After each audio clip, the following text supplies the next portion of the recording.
स्नानेन तां महार्हेण स्नापयित्वा मनस्विनीं दुकूले निर्मले नूत्ने दुदुरुस्ये च मानदाः भूषणानि परार्घ्यानि वरिज्ञांसिद्युमन्ति च अन्नं सर्वगुणोपेतं पानं चैवामृतासवम् अथादर्शे स्वमात्मानं स्रग्विणं विरजाम्बरं विरजं कृतस्वस्तयन् कन्याभिर्बहुमानितं स्नातं कृतशिरस्नानं सर्वाभरणभूषितं निष्कग्रीवं वलयिनं कूजत काञ्चननूपुरं श्रोण्योरध्यस्तया काञ्च्या काञ्चन्या बहुरत्नया हारेण च महार्हेण रुचकेन च भूषितं सुदता शुभ्रवाश्लक्ष्ण स्निग्धापाङ्गेन चाक्षुषाः पद्मकोशस्पृधा नीलै रलकैश्च लसन्मुखं यदा सस्मार ऋषभ मृषीणां दयितं पतिं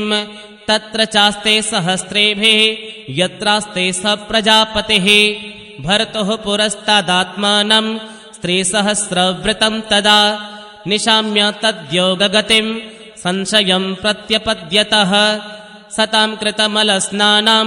विभ्राजन्तीमपूर्ववत् आत्मनो बिभ्रतिं रूपं संवेत रुचिरस्तनीं विद्याधरे सहस्रेण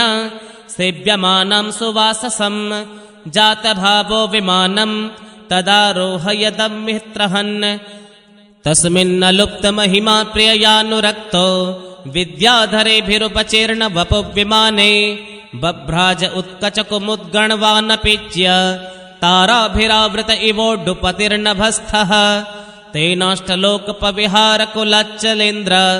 द्रोणीष्वनङ्गसखमारुतसौभगासु सिद्धिर्नुतोद्युधुनिपात शिवस्वनासु रेमे चिरं धनदवल्ललनावरूथे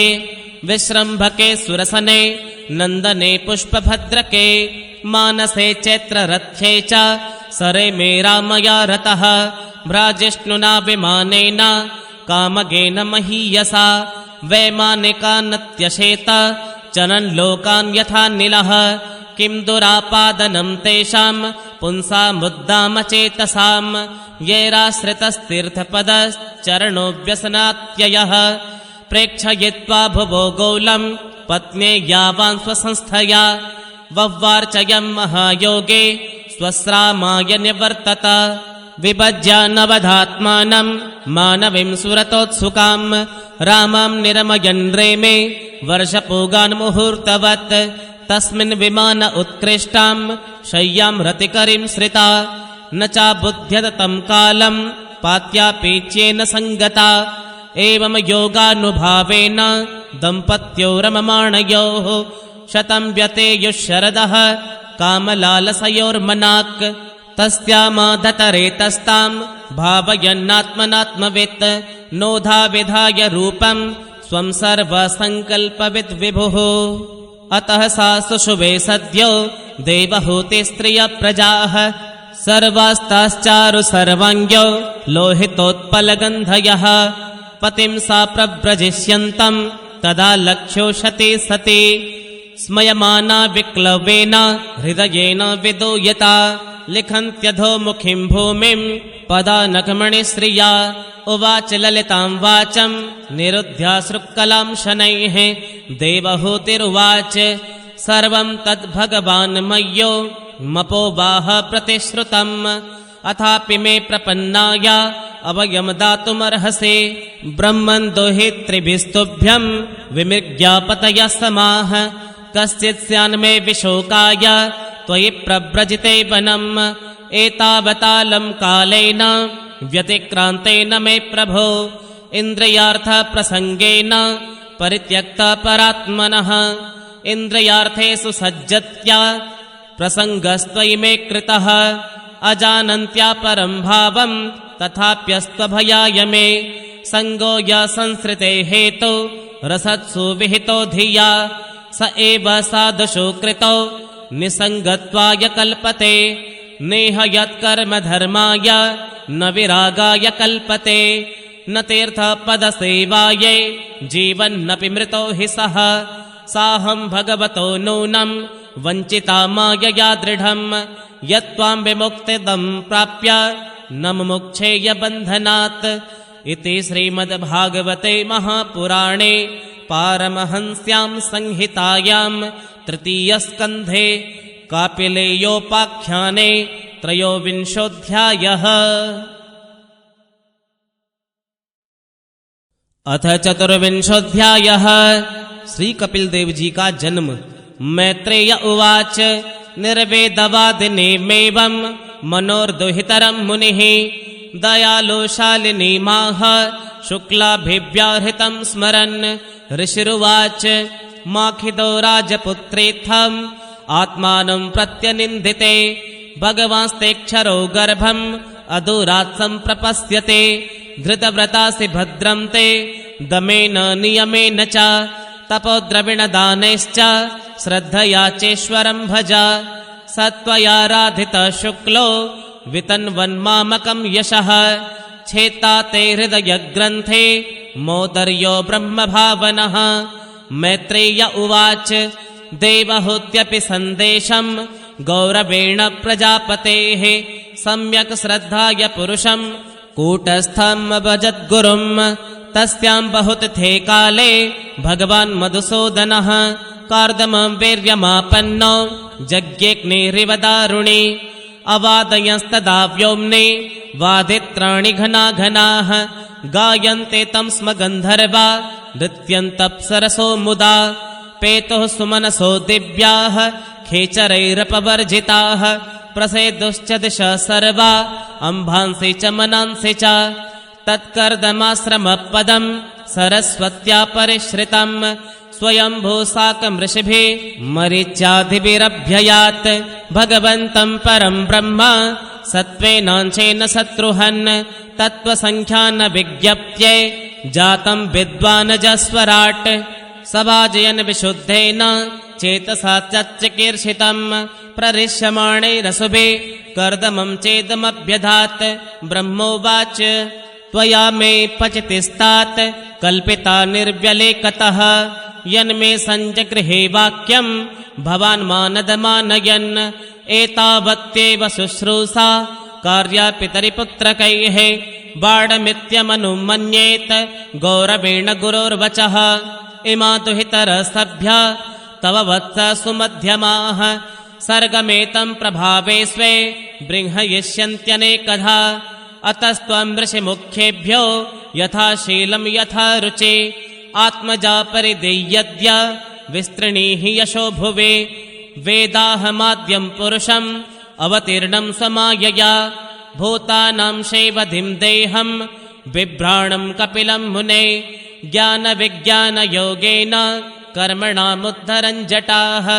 हिरण्यकेशः पद्माक्षः पद्ममुद्रापदाम्बुजः। एष मानविते गर्भं प्रविष्ट कैटभार्दनः अविद्यासंशयग्रन्थिं छित्त्वा गां विचरिष्यते। अयं सिद्धगणाधीशः साङ्ख्याचार्येषु सम्मतः लोके कपिल इत्याख्यां गन्ता ते कीर्तिवर्धनः। मैत्रेय उवाच तावाश्वास्य जगत्स्रष्टा कुमारैः सह नारदः हंसो हंसेन यानेन त्रिधाम परमं ययौ गते शतधृतोक्षत्तः कर्दमस्तेन चोदितः। यथोदितं स्वदृहित्रे प्रदाश्विस्वत्सृजन् ततः मरीचये कलं प्रादा दनसूयामथात्रये श्रद्धा मङ्गिरसे यच्छत् पुलस्त्याय हविर्भुवम्। पुलहाय गतिं योक्तां कृतवे च क्रियां सतीं ख्यातिं च भृगवे यच्छत् वसिष्ठायाप्यरुन्धतीम्। अथर्वणे ददाच्छान्तिं यया यज्ञो वितन्यते विप्रसर्भान् कृतोद्वाहान् सदारान् समलालयत्। ततस्तऋषयक्षत्तः कृतदारा निमन्त्र्यतम् प्रातिष्ठन्नन्दिमापन्नाः स्वं स्वमाश्रममण्डलम्। स चावतीर्णं त्रियुगम् अज्ञाय विबुधर्षभम् विविक्त उपसङ्गम्य प्रणम्य समभाषत। अहो पापच्यमानानां निरये स्वैरमङ्गलैः कालेन भूयसां नूनं प्रसीदन्ते ह देवताः। बहुजन्म विपक्वेन सम्यग् योगसमाधिना द्रष्टुं यतन्ते यतया शून्यागारेषु यत्पदम् स एव भगवान्नद्य हेलनं न गण्ययनः गृहेषु जातो ग्राम्याणां यः स्वानां पक्षपोषणः स्वीयं वाक्यमृतं कर्तुम् अवतीर्णोऽस्ति मे गृहे चिकीर्षुर्भगवान् ज्ञानं भक्तानां मानवर्धनः तान्येव तेभिरूपाणि रूपाणि भगवंस्तव यानि यानि च रोचन्ते स्वजनानामरूपिणः त्वां सूरिभिस्तत्त्वबुत्सयाद्धा सदाभिवार्दा हरणपादपीठम् ऐश्वर्यवैराग्ययशोवबोध वीर्यश्रितापूर्तमहं प्रपद्ये परं प्रधानं पुरुषं महान्तं कालं कविं त्रिवृतं लोकपालम् आत्मानुभूत्यानुगतप्रपञ्चं स्वच्छन्दशक्तिं कपिलं प्रपद्ये अस्माभिपृच्छेद्य पतिं प्रजानां त्वय्यावतीर्णार्न उताप्तकामः परिव्रजत्पदवीमास्थितोऽहं चरिष्ये त्वां हृदि युञ्जयन् विशोकः श्रीभगवानुवाच मया प्रोक्तं हि लोकस्य प्रमाणं सत्यलौकिके अथा जनिमया तुभ्यं यदवोचमृतं मुने एतन्मे जन्म लोकेऽस्मिन् मुमुक्षूणां दुराशयात् प्रसङ्ख्यानाय तत्त्वानां सम्मतायात्मदर्शने एष आत्मपथो व्यक्तो नष्टः कालेन भूयसा तं प्रवर्तयितुं देहम् इमं विद्धि मया भृतं गच्छ कामं मया पृष्टो मयि सन्न्यस्तकर्मणा जित्वा सुदुर्जय मृत्युम् अमृतत्वाय मां भज ममात्मानं स्वयं ज्योतिः सर्वभूतगुहाशयम् आत्मन्येवात्मना वीक्ष्य विशोको भयमृच्छसे मात्र आध्यात्मिकीं विद्यां शमनीं सर्वकर्मणां वितरिष्ये यया चासौ भयं चातितरिष्यते मैत्रेय उवाच एवं समुदितस्तेन कपिलेन प्रजापतिः दक्षिणे कृत्य तं प्रेतौ वनमेव जगामः व्रतं स आस्थितो मौनम् आत्मैकशरणो मुनिः निसङ्गो व्यचरणक्षोणे मनग्निरनिकेतनः मनो ब्रह्मणि युञ्जानौ यत्तत्सदस्ततः परम् गुणावभासे विगुण एकभक्त्यानुभाविते निरहङ्कृति निर्ममश्च निर्द्वन्द्वसमदृक् स्वदृक् प्रत्यक् प्रशान्तधीर्धीरः प्रशान्तोर्मिरवोद्दधिः वासुदेवे भगवते सर्वज्ञे प्रत्यगात्मने परेण भक्तिभावेन लब्धात्मा मुक्तबन्धनः आत्मानं सर्वभूतेषु भगवन्तमवस्थितम् अपश्यत् सर्वभूतानि भगवत्यपि चात्मनि इच्छाद्वेषविहीनेन सर्वत्र समचेतसा भगवद्भक्तियुक्तेन प्राप्ता भागवते गतिः इति श्रीमद्भागवते महापुराणे पारमहंस्यां संहितायां तृतीयस्कन्धे कापिलीये चतुर्विंशोऽध्यायः। अथ पंचविंशोऽध्यायः। देवहूति का प्रश्न तथा भगवान कपिल द्वारा भक्ति योग की महिमा का वर्णन। कपिलस्तत्व संख्याता भगवान आत्ममायया जाता स्वयमज साक्षात् आत्मप्रज्ञप्तये निर्णाम न यस्य वर्ष्मण पुंसां वरिम्ण सर्वयोगिनां विश्रुतो श्रुतदेवस्य भूरि तृप्यन्ते मे सवः यद्यद् विधत्ते भगवान् स्वच्छन्दात्मात्ममायया तानि मे श्रद्दधानस्य कीर्तन्यायनुकीर्तय। सूत उवाच द्वैपायनसखस्त्वेवं मैत्रेयो भगवांस्तथा प्राहेदं विदुरं प्रेत आन्वीक्षिक्यां प्रचोदितः। मैत्रेय उवाच पितरे प्रस्थितेरण्यं मातुप्रियचिकीर्षया तस्मिन् बिन्दुसरे वासेत् भगवान् कपिलः किल तमासेनमकर्माणं तत्त्वमार्गग्रदर्शनं स्वसुतं देवहूत्याः धातुः संस्मरते वचः। देवहूतिरुवाच निर्विण्णा नितरां भूमन् अस्सदिन्द्रियतर्षणात् येन सम्भाव्यमानेन प्रपन्नान्धं तमः प्रभो तस्य त्वं तमसोन्धस्य दुष्पारस्याद्यपारगम् सचक्षुर्जन्मनामन्ते लब्धं मे त्वदनुग्रहात् य आद्यो भगवान् पुंसाम् ईश्वरो वै भवान् किल लोकस्य तमसान्धस्य चक्षुः सूर्य इवोदितः अथ मे देव सम्मोहम् अपाक्रष्टुं त्वमर्हसि यो वग्रोऽहं ममेत्येत एतस्मिन् योजितस्त्वया तं त्वागताहं शरणं शरण्यं स्वभृत्य संसारतरो कुठारम् जिज्ञासयाहं प्रकृते पुरुषस्य नमामि सद्धर्मविदां वरिष्ठम् मैत्रेय उवाच इति स्वमातुर्निरवद्यमीप्सितं निशम्य पुंसामपवर्गवर्धनं धिया विनन्द्यात्मवतां सतां गतिं बभाष एषत्स्मितशोभिताननः श्रीभगवानुवाच योग आध्यात्मिक पुंसां मतो निःश्रेयसाय मे अत्यन्तोपरितिर्यत्र दुःखस्य च सुखस्य च तमिमं ते प्रवक्ष्यामि यमवोचं पुरा नघे ऋषीणां श्रोतुकामानां योगं सर्वाङ्गनैपुणं चेता खल्वस्य बन्धाय मुक्तये चात्मनो मतं गुणेषु सक्तं बन्धाय रतं वा पुंसि मुक्तये अहं ममाभिमानोत्थे कामलोभादिभिर्मलैः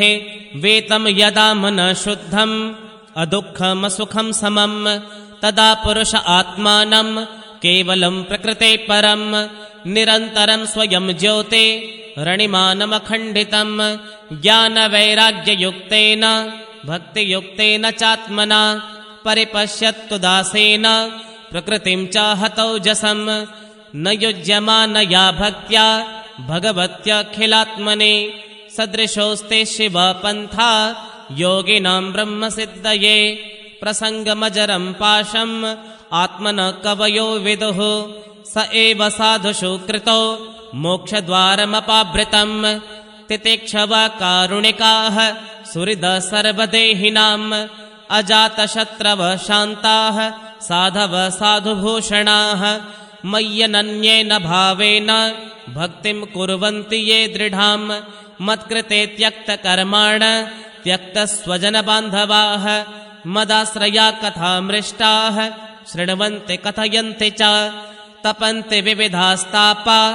नेतान् मद्गणचेतसः त एते साधव साध्वे सर्वसङ्गविवर्जिताः सङ्गस्तेष्वथ मे प्रार्थ्य सङ्गदोषहराहिते सतां प्रसङ्गान् मम वेद्य संविदो भवन्ति हृत्कर्णरसायना कथाः तज्जोषणादाश्वपवर्गवर्त्मनि श्रद्धारतिर्भक्तिरनुक्रमिष्यते भक्त्या पुमाञ्जातविराग इन्द्रियात् दृष्टश्रुतान्मद्रचनानुचिन्तया चित्तस्य यत्तो ग्रहणे योगयुक्तो यतिष्यते ऋजुभिर्योगमार्गैः असेवयायं प्रकृतिर्गुणानां ज्ञानेन वैराग्यविजृम्भितेन योगेन मय्यर्पितया च भक्त्या मां प्रत्यगात्मानमिवाहरुन्धे देवहूतिरुवाच क्वचित्त्वयुचिता भक्तिः कीदृशी मम गोचरा यया पदं ते निर्वाणम् अजसान्वास्नवा अहम् यो योगो भगवद्बाणौ निर्वाणात्मन् स्वयोदितः कीदृश कतिचाङ्गानि यत्तस्तत्त्वावबोधनम् तदेतन्मे विजानीहि यथाहं मन्दधीर्हरे सुखं बुद्ध्येय दुर्बोधं योषा भवदनुग्रहात् मैत्रेय उवाच विदित्वार्थं कपिलो मातुरित्थं जातस्नेहो यत्र तन्वाभिजातः तत्त्वाम्नायं यत्प्रवदन्ति साङ्ख्यं प्रोवाच वै भक्तिवितानयोगम् श्रीभगवानुवाच देवानां गुणलिङ्गानाम् आनुश्रविककर्मणां सत्त्व एवैकमनसो वृत्ति स्वाभाविकी तुया अनिमित्ता भागवते भक्ते सिद्धिर्गरीयसे जरत्ययाशु या कोशं निगीर्णमनलो यथा नैकात्मतां ते स्पृहयन्ति केचिन् मत्पादसेवाभिरता मदेहाः येऽन्योन्यतो भागवता प्रसज्य सभाजयन्ते मम पौरुषाणि पश्यन्ति ते मे रुचिराण्यं वसन्त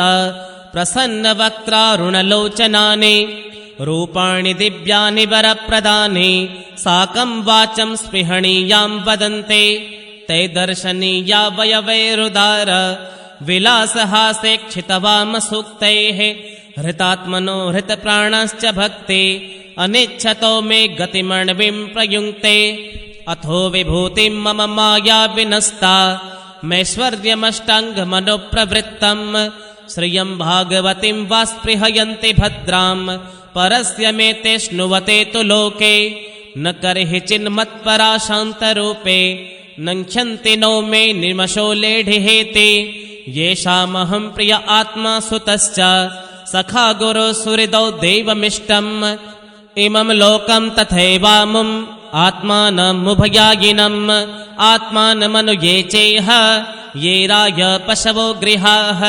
विसृज्य सर्वानन्याश्च मामेवं विश्वतो मुखं भजन्त्यनन्यया भक्त्या तान् मृत्योरतिपारये नान्यत्र मद्भगवता प्रधानपुरुषेश्वरात् आत्मनः सर्वभूतानां भयं तीव्रं निवर्तते मद्भयाद् वाति वातोऽयं सूर्यस्तपति मद्भयात् वर्षतीन्द्रो दहत्यग्ने मृत्युश्चरति मद्भयात् ज्ञानवैराग्ययुक्तेन भक्तियुक्तेन योगिनः क्षेमाय पादमूलं मे प्रविशन्त्यः कुतो भयम् एतावानेव लोकेऽस्मिन् पुंसां निःश्रेयसोदयः तीव्रेण भक्तियोगेन मनोमय्यर्पितं स्थिरम् इति श्रीमद्भागवते महापुराणे पारमहंस्यां संहितायां तृतीयस्कन्धे कापिलेयोपाख्याने पञ्चविंशोऽध्यायः। अथ षड्विंशोऽध्यायः।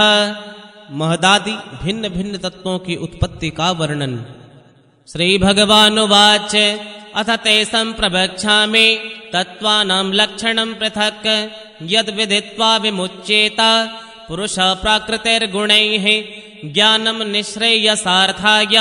पुरुषस्यात्मदर्शनं यदाहुर्वर्णयेत् तत्ते हृदयग्रन्थिभेदनम् अनादिरात्मा पुरुषो निर्गुण प्रकृतिपरः प्रत्यग्धामा स्वयं ज्योते विश्वं येन समन्वितम् स एष प्रकृतिं सूक्ष्मां देवीं गुणमयीं विभुः यदृक्षयेवोपगताम् अभ्यपद्यत लीलया गुणैर्विचित्रा सृजतिं स्वरूपा प्रकृतिं प्रजाः विलोक्य मुमुहे सद्य स इह ज्ञानगूहया एवं पराभिध्यानेन कर्तृत्वं प्रकृते पुमान् कर्मसु क्रियमाणेषु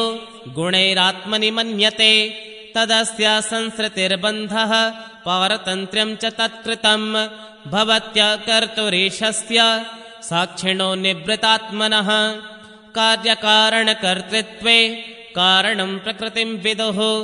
भोक्तृत्वे सुखदुःखानां पुरुषं प्रकृते परं देवहूतिरुवाच प्रकृते पुरुषस्यापि लक्षणं पुरुषोत्तमं ब्रूहि कारणयोरस्य सदसच्च यदात्मकं श्रीभगवानुवाच यत्त्रिगुणात्ममव्यक्तं नित्यं सदसदात्मकं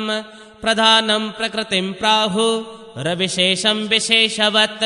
पञ्चभिर्ब्रह्म चतुर्भिर्दशभिस्तथा एतच्चतुर्विंशतिकं गणं प्राधान्यकं विदुः महाभूतानि पञ्चैव भूरापोऽग्निर्मरुन्नभः तामात्राणि च तावन्ते गन्धादीनि मतानि मे इन्द्रियाणि दश श्रोत्रं त्वदृग्रसननासिकाः वाक्वरौ चरणौ मेढ्रं पायुर्दशम उच्यते मनोबुद्धिरहङ्कारश्चित्तमित्यन्तरात्मकं चतुर्धा लक्ष्यते भेदो वृत्त्या लक्षणरूपया एतावानेव संख्यातो ब्रह्मणः सगुणस्यः सन्निवेशो मया प्रोक्तो यः काल पञ्चविंशकः प्रभावं पौरुषं प्राहु कालमेके यतो भयम् अहङ्कारविमूढस्य कर्तु प्रकृतिमीयुषः प्रकृतेर्गुणसाम्यस्य निर्विशेषस्य मानवे चेष्टायत स भगवान् काल इत्युपलक्षितः अन्तः पुरुषरूपेण कालरूपेण यो बहिः समन्वेत्येष सत्त्वानां भगवानात्ममायया देवाक्षुभितधर्मिण्यां स्वस्यां यो नो परः पुमान् आधत्त वीर्यं सासूत महत्तत्त्वं हिरण्मयं विश्वमात्मगतं व्यञ्जन् कूटस्थो जगदङ्कुरः स्वतेजसा पिबत्तीव्रम् आत्मप्रस्वापनं तमः यत्तत्सत्त्वगुणं स्वच्छं शान्तं भगवता पदम् यदाहुर्वासुदेवाख्यं चित्तं तन्महदात्मकं स्वच्छत्वविकारित्वं शान्तत्वमिति चेतसः वृत्तिर्भिलक्षणं प्रोक्तं यथापां प्रकृतिं परा महत्तत्त्वाद्विकुर्वाण भगवद्वेद्यसम्भवात् क्रियाशक्तिरहङ्कार त्रिविध समपद्यत वैकारिकस्तेजसश्च तामसश्च यतोद्भवः मनसश्चेन्द्रियाणां च भूतानां महतामपि सहस्रशिरस साक्षात् यन्मनन्तं प्रचक्षते संकर्षणाख्यं पुरुषं भूतेन्द्रियमनोमयं कर्तृत्वं करणत्वं च कार्यत्वं चेति लक्षणं शान्तघोरविमूढत्वम् इति वास्यादहङ्कृते वैकारिकाद्विकुर्वाणान् मनस्तत्त्वमजायत यत्सङ्कल्पविकल्पाभ्यां वर्तते कामसम्भवः यद्विदुर्यनिरुद्धाख्यं हृषिकाणमधेश्वरं शारदेन्द्रवीरश्यामं सङ्ग्राध्यं योग्यभिः शनैः तेजसात्त्वविकुर्वाणात् बुद्धितत्त्वमभुत्सते द्रव्यस्फुरणविज्ञानम् इन्द्रियाणामनुग्रहः सञ्चयोऽथ विपर्यासो निश्चयस्मृतिरेव च स्वाप इत्युच्यते बुद्धे लक्षणं वृत्तितः पृथक् तेजसानिन्द्रियाण्येव क्रियाज्ञानविभागशः प्राणस्य हि क्रियाशक्ति बुद्धिविज्ञानशक्तिता तामसाच्च विकुर्वाणात् भगवद्वीर्यचोदितात् शब्दमात्रमभूत्तस्मात् नभः श्रोतृं तु शब्दगम् अर्थाश्रयत्वं शब्दस्य द्रष्टुर्लिङ्गत्वमेव च तन्मात्रत्वं च नभसो लक्षणं कवयो विदुः भूतानां छिद्रदातृत्वं बहिरनन्तरमेव च प्राणेन्द्रियात्मधिष्ण्यत्वं नभसो वृत्तिलक्षणम् नभसा शब्दतन्मात्रात् कालगत्या विकुर्वतः स्पर्शो भवत्ततो वायो त्वक्स्पर्शश्च सङ्ग्रहः मृदुत्वं कठिनत्वं च शैत्यमुष्णत्वमेव च एतत्स्पर्शश्च स्पर्शत्वं तन्मात्रत्वं नभस्वतः चालनं व्योहनं प्राप्ते नेतृत्वं द्रव्यशब्दयो सर्वेन्द्रियाणामात्मत्वं वायो कर्माभिलक्षणम् वायोश्च स्पर्शतन्मात्राद् रूपं दैवेरितादभूत् समुत्थितं ततस्तेजश्चक्षुरूपोपलम्भनम् द्रव्याकृतित्वं गुणता व्यक्तिसंस्थात्वमेव च तेजस्त्वं तेजसः साध्वे रूपमात्रस्य वृत्तयः द्योतनं पचनं पानं मदनं हिममर्दनं तेजसो वृतयस्त्वेता शोषणं क्षुत्रिडेव च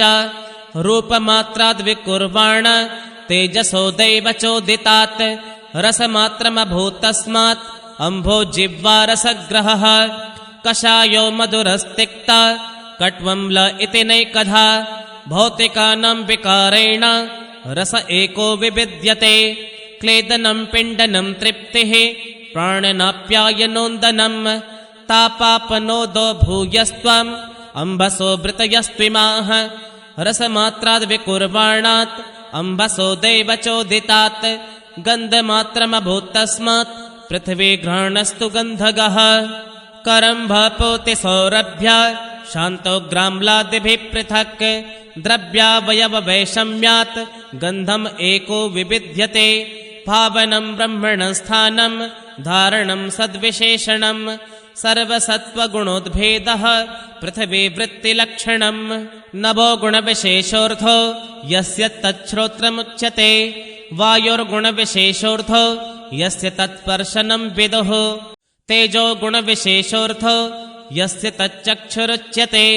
अम्भो गुणविशेषोऽर्थो यस्य तद्रसनं विदुः भूमिर्गुणविशेषोऽर्थो यस्य च घ्राण उच्यते परस्य दृश्यते धर्मो ह्य परस्मिन् समन्वयात् अतो विशेषो भावानां भूमा वेवोपलक्ष्यते एतान्यसंहत्य यदा महदादीनि सप्तवै कालकर्म गुणोपेतो जगदादिरुपाविशत् ततस्तेनानुविद्धेभ्यो युक्तेभ्युण्डमचेतनम्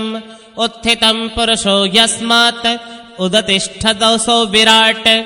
एतदण्डं विशेषाख्यं क्रमवृद्धिर्दशोत्तरैः तोयादिभिः परिवृतं प्रधानेनावृतिर्बहिः यत्र लोकवितानोऽयं रूपं भगवतो हरेः हिरण्मयादण्डकोशात् उत्थाय सलिलेशयात्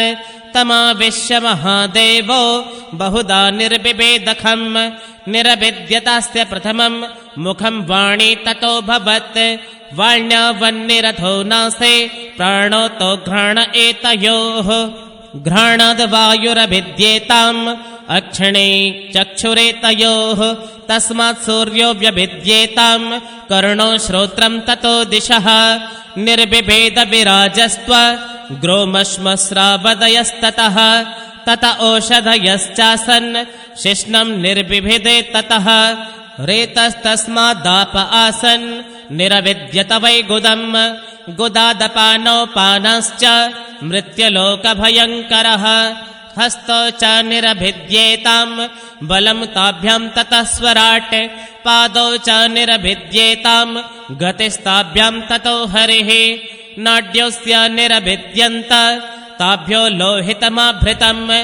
नद्यस्ततः समभवन् नुदरं निरभिद्यत क्षुत्पिपासे ततः स्याताम् समुद्रस्त्वेतयोरभूत् अथास्य हृदयं भिन्नं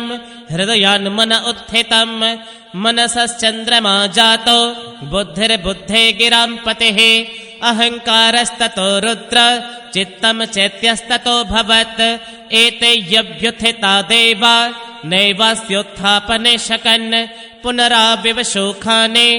तामुत्थापयितुं क्रमात् वन्यर्वाचा मुखं भेजे नोदतिष्ठस्तदा विराट् घ्राणेन नासिके वायो नोदतिष्ठतदा विराट् अक्षिणे चक्षुषादित्यो नोदतिष्ठतदा विराट् श्रोत्रेण कर्णौ च दिशो नोदतिष्ठतदा विराट् त्वचं रोमभिरोषद्यो नोदतिष्ठतदा विराट् रेतसा शिश्नमापस्तु नोदतिष्ठस्तदा विराट् गुदं मृत्युरपानेन नोदतिष्ठस्तदा विराट् हस्ताविन्द्रो बलेनैव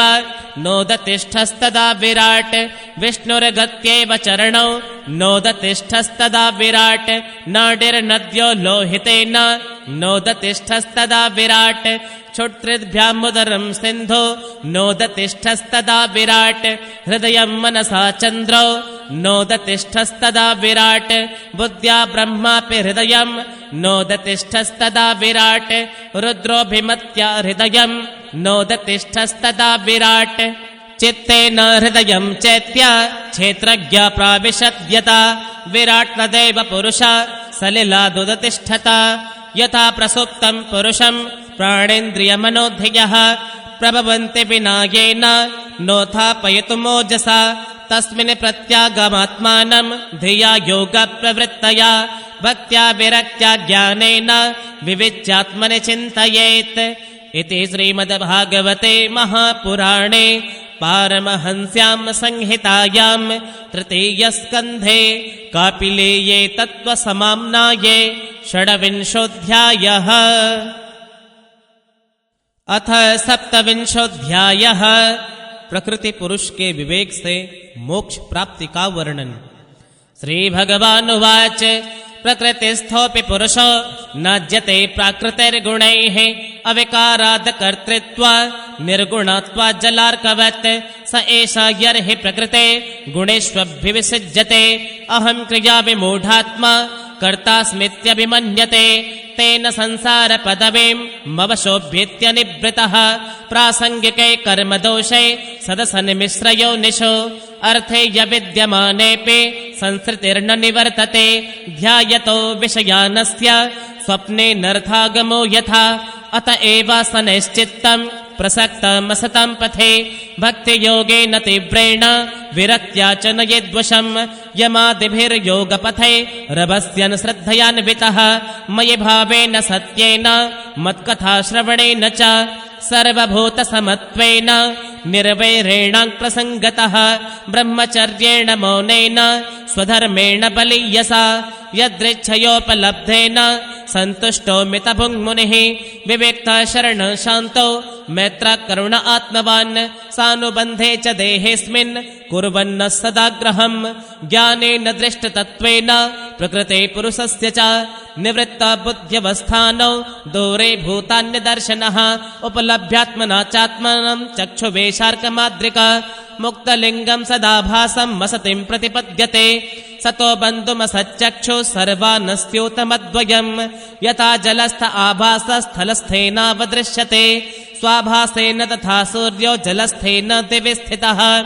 एवं त्रिविधरहङ्कारो भूतेन्द्रियमनोमये स्वाभासेर्लक्षितो नेन सदाभासेन सत्यदृक् भूतसूक्ष्मेन्द्रियं मनो बुद्ध्यादिविषयनिद्रया लीने स्वसति यस्तत्र विनिद्रो निरहङ्क्रियः मन्यमानस्तदात्मानं मनस्सो नष्टवमृषा नष्टे हङ्करणे द्रष्टा नष्टवित्त इवातुरः एवं प्रत्यवमृश्या स्वात्मानं प्रतिपद्यते साहङ्कारस्य द्रव्यस्य योगस्थानमनुग्रहः देवहूतिरुवाच पुरुषं प्रकृते ब्रह्मन् न विमुञ्चति कर्हिचित् अन्योन्यापाश्रयत्वाच्च नित्यत्वादनयो प्रभो यथा गन्धस्य भूमेश्च न भावो व्यतिरेकतः अपां रसस्य च यथा तथा बुद्धे परस्य च अकर्तो कर्मबन्धोऽयं पुरुषस्य यदाश्रयः गुणेषु सत्सु प्रकृते कैवल्यं ते श्वतः कथम्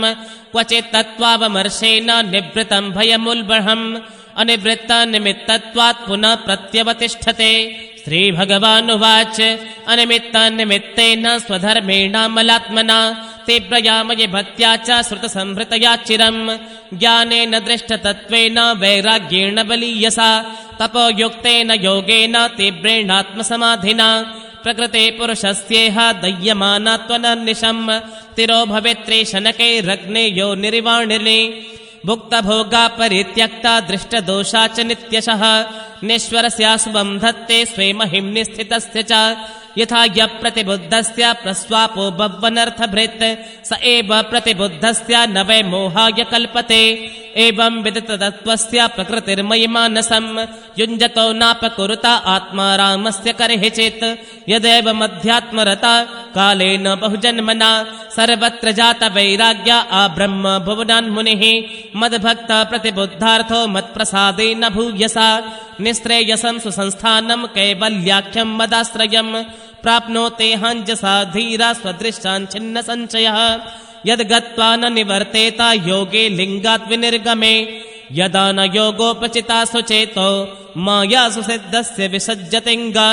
अनन्यहेतोष्वथमे गति स्यात् आत्यन्तिके यत्र न मृत्युहासः इति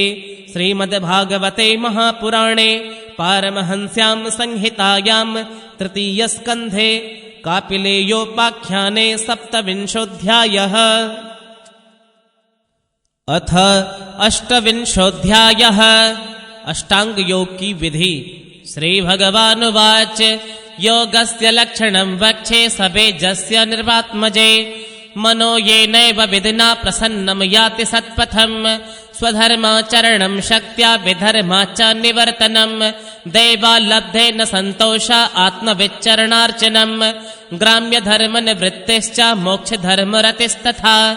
मितमेद्यादनं शश्वद्विविक्तक्षेमसेवनम् अहिंसां सत्यमस्तेयं यावदर्थपरिग्रहः ब्रह्मचर्यं तपः शौचं स्वाध्याय पुरुषार्चनम् मौनं सदासन जयस्थैर्यं प्राणजयः शनैः प्रत्याहारश्चेन्द्रियाणां विषयान् मनसा हृदे स्वधिष्ण्यानामेकदेशे मनसा प्राणधारणम् वैकुण्ठलीलाभिध्यानं समाधानं तथात्मनः एतैरन्यश्च पतिभिर्मनो दुष्टमसत्पथम् बुद्ध्या युञ्जेत शनकैर्जितप्राणो यतेन्द्रितः शुचौ देशे प्रतिष्ठाप्य विजितासन आसनम् तस्मिन् स्वस्थ समासेन ऋजुकायासमभ्यसेत् प्राणस्य सोदयन्मार्गम् पूरकुम्भकरे चकै प्रतिकूलेन वाचित्तं यथा स्थिरमचञ्चलम् मनोचिरात् स्याद्विरजम् जितश्वासस्य योगिनः वायव्यग्निभ्याम् यथा लोहम् ध्मातम् त्यजति वैमलम् प्राणायामेर्दहेद्दोषान् धारणाभिश्च किल्बिषान् प्रत्याहारेण संसर्गाध्यानेन निःस्वरान् गुणान् यदा मनस्त्वं विरजं योगेन सुसमाहितम् काष्ठं भगवतो ध्यायेत् स्वनासाग्रवलोकनः प्रसन्नवदनाम्भोजं पद्मगर्भारुणेक्षणम् नीलोत्पलदलश्यामं शङ्खचक्रगदाधरम् लसत्पङ्कजकिञ्जलकपेतकोशेयवाससम् श्रीवत्सवक्षसम्भ्राजत् कौस्तुभाक्मुक्तकन्धरम् मत्तद्वरेफकलया परेतं वनमालया परार्गहारवलया किरीटाङ्गनदोपुरम् काञ्ची गुणोल्लसच्छ्रोणे हृदयाम्भोजविष्टरम् दर्शनीयतमम् शान्तम् मनोनयनवर्धनम् अपेच्य दर्शनम् शत्वत् सर्वलोकनमस्कृतम् सन्तम् वयसि कैशोरे भृत्यानुग्रहकातरम् कीर्तन्यतीर्थयशसम् पुण्यश्लोकयशस्करम् ध्यायेद्देवम् समग्राङ्गम् यावन्नच्यवते मनः स्थितम् व्रजन्तमासेनम् शयानम् वा गुहाशयम् प्रेक्षणीये हितम् ध्यायेच्छुद्धभावेन चेतसा तस्मिन् लब्धपदम् चित्तम् सर्वावयवसंस्थितम् विलक्षेकत्र संयुज्यादङ्गे भगवतो मुनिः सञ्चिन्तयेद्भगवतश्चरणारविन्दम् वज्राङ्कुशध्वजसरोरुहलाञ्छनाढ्यम् उत्तुङ्गरक्तविलसन्नखचक्रवाल ज्योत्स्नाभिराहतमहद्धृतयान्धकारम् यच्छोचनिःसृतसरित्प्रवरोदकेन तीर्थेन मूर्ध्यधिकृतेव शिवः शिवोऽभूत् ध्यातुर्मनश्शमलशैलनिसृष्टवज्रम् ध्यायेश्चिरम् भगवतश्चरणारविन्दम् जानुद्वयम् जलजलोचनया जनन्या लक्ष्म्याखिलस्य सुरवन्दितया विधातुः उर्वो निधाय करपल्लवरोचिषा यत् संलालितम् हृतविभोरभवस्य कुर्यात् ऊरु सुपर्णभुजयोरधिशोभमाना वोजो निधे अतसिका कुसुमावभासौ व्यालम् विपेतवरसाससि वर्तमान काञ्ची कलापपरिरम्भिनितम्बबिम्बम् नाभिरदम् भुवनकोशगुहोदरस्थम् यत्रात्मयोनिधिषणाखिललोकपद्मम् व्यूढम् हरिन्मणिभृशस्तनयोरमुष्य ध्यायेद्वयम् विशदहारमयूखगौरम् वक्षोदिवासमृषभस्य महाविभूते पुंसाम् मनोनेन निर्वृतिमादधानम् कण्ठम् च कौस्तुभमणिरतिभूषणार्थम् कुर्यान् मनस्यखिललोकनमस्कृतस्य बाहुश्च मन्दरगिरे परिवर्तनेन निर्णिक्तबाहुबलयानधिलोकपालान् सञ्चिन्तयेद्दशशतारमसय्यतेज शङ्खम् च तत्करसरोरुहराजहंसम् कौमोदकीम् भगवतो दयिताम् स्मरेत दिग्धामरातिभटशोणितकर्दमेन मालाम् मधुव्रतवरूतगिरोपघुष्टाम् चैत्यस्य तत्त्वममलम् मणिमस्य कण्ठे भृत्यानुकम्पितधियेह गृहेतमूर्तेः सञ्चित्तयेद्भगवतो वदनारविन्दम् यद्विस्फुरन्मकरकुण्डलवल्गितेन विद्योतितामलकपोलमुदारनासम् यच्छ्रीनिकेतमलभे परिसेव्यमानम् भूत्या स्वया कुटिलकुन्तलवृन्दजुष्टम् मीनद्वयाश्रयमधिक्षिपदब्जनेत्रम् ध्यायन् मनोमयमतन्द्रित उल्लसद्भ्रो तस्यावलोकमधिकम् कृपयाति घोर तापत्रयोपशमनाय निसृष्टमक्ष्णो स्निग्धस्मितानुगुणितम् विपुलप्रसादम् ध्यायेश्चिरम् विततभावनया गुहायाम् हासम् हरिरवनताखिललोकतीव्र शोकाश्रुसागरविशोषणमत्युदारम् सम्मोहनाय रचितम् निजमाययास्य भ्रूमण्डलम् मुनिकृते मकरध्वजस्य ध्यानायनम् प्रहसितम् बहुलाधरोष्ठ भासारुणायिततनुद्विजकुन्दपङ्क्ते ध्याहे स्वदेह कुहरे वसितस्य विष्णो भक्त्याद्रयार्पितमना न पृथग्दृदेक्ष एवं हरौ भगवते प्रतिलब्धभावो भक्त्या द्रवधृदया उत्पुलकप्रमोदात् औत्कण्ठ्यबाष्पकलया मुहुरर्ध्यमान तच्चापि चित्तबडिशं शनकैर्वियुङ्क्ते मुक्ताश्रयं यर्हि निर्विषयं विरक्तं निर्वाणमृच्छति मनः सहसा यथार्चिः आत्मानमत्र पुरुषो ववधानमेक मनवीक्षते प्रतिनिवृत्तगुणप्रवाहः सोऽप्येतया चर्मया मनसो निवृत्त्या तस्मिन् महिम्नवसिता सुखदुःखबाह्ये हेतुत्वमप्यसते कर्तरिदुःखयोर्यत् स्वात्मन विधत्त उपलब्ध परात्मकाष्ठ देहं च तं च चरमस्थितमुत्थितं वा सिद्धो विपश्यति यतोऽध्यगमस्वरूपं दैवादुपेतमथ दैववशादपेतं वासो यथा परिकृतं मदिरां मदान्ध देहोऽपि दैववशग खलु कर्म यावत् स्वारम्भकं प्रति समीक्षत एव सासुः तं स प्रपञ्चमधिरूढसमाधियोगः स्वाप्नं पुनर्न भजते प्रतिबुद्धवस्तुः यथा पुत्रा च वित्ता च पृथङ् मर्त्य प्रतीयते अप्यात्मत्वेनाभिमतात् देहाद्दे पुरुषस्तथा यथोल्मुखाद् विस्फुलिङ्गात् धूमाद्वापि सुसम्भवात् अप्यात्मत्वेनाभिमताद् यथाग्ने पृथगुल्मुखात् भूतेन्द्रियान्तं करणात् प्रधानात् चैव संज्ञितात् आत्मा च पृथग् दृष्टा भगवान् ब्रह्म संज्ञितः सर्वभूतेषु चात्मानं सर्वभूतानि चात्मने इक्षते नान्यभावेन भूतेष्विव तदात्मताम् स्वयोनिषु यथा ज्योतिरेकं नाना प्रतीयते योनिनां गुणवैषम्यात् तथात्मा प्रकृतौ स्थितः तस्मादिमां स्वां प्रकृतिं दैवीं सदसदात्मिकां दुर्विभाव्यां पराभाव्या स्वरूपेणावतिष्ठते इति श्रीमद्भागवते महापुराणे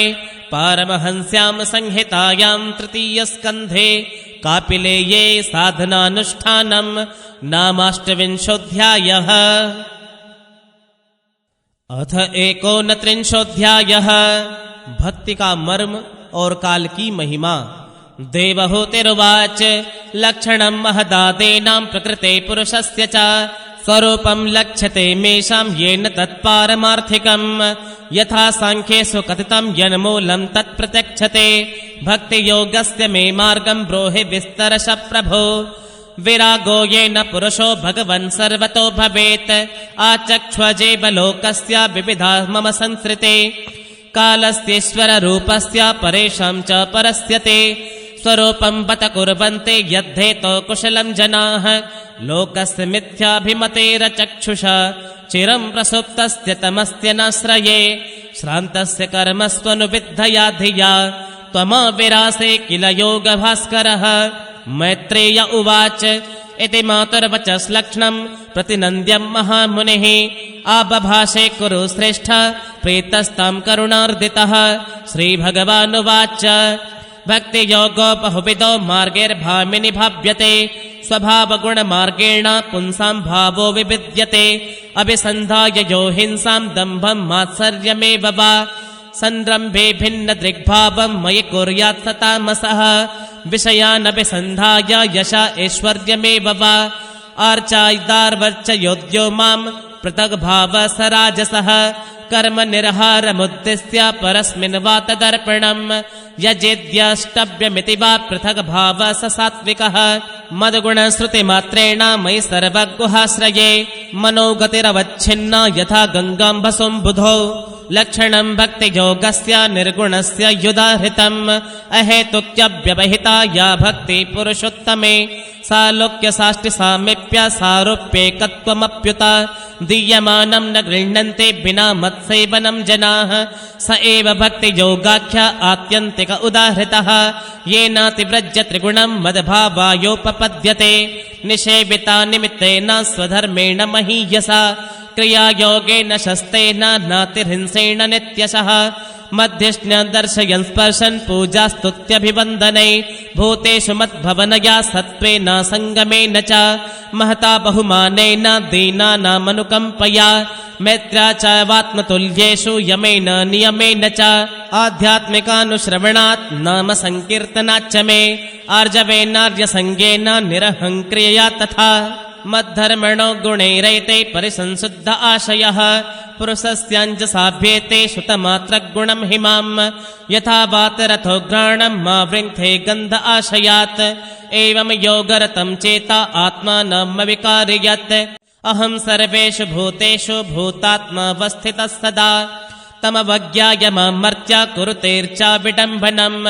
यो मां सर्वेषु भूतेषु सन्तमात्मानमीश्वरम् हित्वार्चां भजते मौढ्यात् भस्ममेव जुहोति सः द्विषतः परकाये मां मानिनो भिन्नदर्शिनः भूतेषु बद्धवैरस्य न मनः शान्तिमृच्छते अहमुच्चावचैर्द्रव्ये क्रियोत्पन्नगानघे नैव तुष्यर्चितोर्चायां भूतग्रामावमानिनः अर्चादावर्चयेतावद्ईश्वरं मां स्वकर्मकृत् यावन्न वेद स्वरैः सर्वभूतेष्वस्थितम् आत्मनश्च परस्यापि यः करोत्यन्तरोत्तरम् तस्य भिन्नदृशो मृत्युर्विदधे भयमुल्पवणम् अथ मां सर्वभूतेषु भूतात्मानं कृतालयम् अर्हयेद्दानमानाभ्यां मैत्रा भिन्नेन चक्षुषाः जीवा श्रेष्ठा यजीवानां तथा प्राणभृतः शुभे तथा सचित्ता प्रवरास्ततश्चेन्द्रियवृत्तयः तत्रापि स्पर्शवेदिभ्यः प्रवरा रसवेदिनः तेभ्यो गन्धविदः श्रेष्ठास्ततः शब्दविदो वराः रूपभेदविदस्तत्र ततश्चोभयतो दतः तेषां बहुपदा श्रेष्ठाश्चतुष्पादस्ततो द्विपात् ततो वर्णाश्च चत्वारस्तेषां ब्रह्मण उत्तमः ब्रह्मणेष्वपि वेदज्ञो ह्यर्थज्ञोऽभ्यधिकस्ततः अर्थज्ञात् संशयक्षेता तथा श्रेया स्वकर्मकृत् मुक्तसङ्गस्ततो भूयान्न दुग्धा धर्ममात्मनः तस्मान्मय्यर्पिता शेषा क्रियार्थात्मा निरन्तरः मय्यर्पितात्मनः पुंसो मयि सन्न्यस्तकर्मणः न पश्यामि परं भूतं मकर्तु समदर्शनात् मनसैतानि भूतानि प्रणमेद्बहुमानयन् ईश्वरो जीवकलया प्रविष्टो भगवान्निते भक्तियोगश्च योगश्च मया मानभ्युदीरितः ययोरेकतरेणैव पुरुषः पुरुषं व्रजेत् एतद्भगवतो रूपं ब्रह्मण परमात्मनः परं प्रधानं पुरुषं दैवं कर्म विचेष्टितं रूपभेदास्पदं दिव्यं काल इत्यभिधीयते भूतानां महदादीनां यतो भिन्नदृशां भयं योऽन्तः प्रविश्य भूतानि भूतैरत्यखिलाश्रयः स विष्णुवाक्योऽधियज्ञोऽसौ कालः कलयतां प्रभुः न कास्य कश्चिद्दयितो न देष्टो न च बान्धवः आविश्यत्य प्रमत्तोऽसौ प्रमत्तं जनमन्तकृत् यद्भयाद्वाति भातोऽयं सूर्यस्तपति यद्भयात् यद्भयाद् वर्षते देवो भगणो भाति यद्भयात् यद्वनस्पतो भेता लताश्चौषधिभिः सह स्वे स्वे काले विगृह्णन्ते पुष्पाणि च फलानि च स्रवन्ति सरितो भेता नोत्सर्पत्युदधिर्यतः अग्निरिन्दे सगिरिभे भूनमज्जति यद्भयात् नभो ददाति स्वसतां पदं यन्नियमाददः लोकं स्वदेहं तनुते महान् सप्तभिरावृतं गुणाभिमानिनो देवा सर्गाद्विश्वस्य यद्भयात् वर्तन्ते न युगं तेषां वश एतच्चराचरम् सोऽनन्तोऽनन्तकरः कालो नादिरादिकृतव्ययः जनं जनेन जनयन् मारयन् मृत्युनान्तकम् इति श्रीमद्भागवते महापुराणे पारमहंस्यां संहितायां तृतीयस्कन्धे कापिलेयोपाख्याने 39 अथ 30 देह गेह में आसक्त पुरुषों की अधोगति का वर्णन। कपिल उवाच तस्ते तस्य जनो नूनं नायं देदोर्विक्रमम् काल्यमानोऽपि बलिनो वायोरिवघना बलिः यम यमर्थमुपादत्ते दुःखे न सुखहेतवे तं तं धुनोति भगवान् पुमाञ्छोछति यत्कृते मद्ध्रुवस्य देहस्य सानुबन्धस्य दुर्मतिः ध्रुवाणि मन्यते मोहात् गृहक्षेत्रवसूनि च जन्तुर्वैभव एतस्मिन् यायां योनिमनुव्रजेत् तस्यां स लभते निवृत्तिं न विरज्यते नरकस्थोऽपि देहं वै न पुमास्त्यक्तुमिच्छते नारक्यां निर्वृतो सत्यां देवमाया विमोहितः आत्मजाया सुतागारा पशुद्रविणबन्धुषो निरूढमूलहृदया आत्मानं बहुमन्यते सन्दह्यमान सर्वाङ्गम् एषामुद्वहनाधिना करोत्याविरतं मूढो दुरित्यानि दुराशया अक्षिप्तात्मेन्द्रियस्त्रीणां मसतीनां च मायया रहो रचितया लापे शिशूनां कलभाषिणां गृहेषु कोटधर्मेषु दुःखतन्त्रेषु तन्द्रितः कुर्वन् दुःखप्रीतिकारं सुखवन् मन्यते गृहे अर्थैरापादितैर्गुर्भ्यां हिंसयेतस्ततश्च तान् पुष्णाति येषां पोषेण शेषभुग्यात्यदस्वयम् वार्तायां लोप्यमानायां आरब्धायां पुनः पुनः लोभाभिभूतो निस्सत्त्वा परार्थे कुरुते स्पृहां कुटुम्बभरणकल्पो मन्दभाग्यो वृथोद्यमः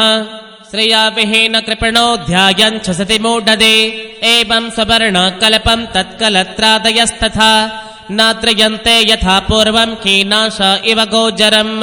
तत्राप्यजात निर्वेदो भ्रियमाण स्वयं भृतैः जरयोपातवैरूप्यो मरणाभिमुखो गृहे आस्तेव मत्योपन्यस्तं गृहपाल इवाहरन् आमयात्वप्रदीप्तत्वग्निरल्पहारोल्पचेष्टितः वायुनोत्क्रमतोत्तार कवसंरुद्धनाडिकः कासश्वासकृतायास कण्ठे गुरगुरायते शयान परिशोचद्भिः परिभीतस्त्वबन्धुभिः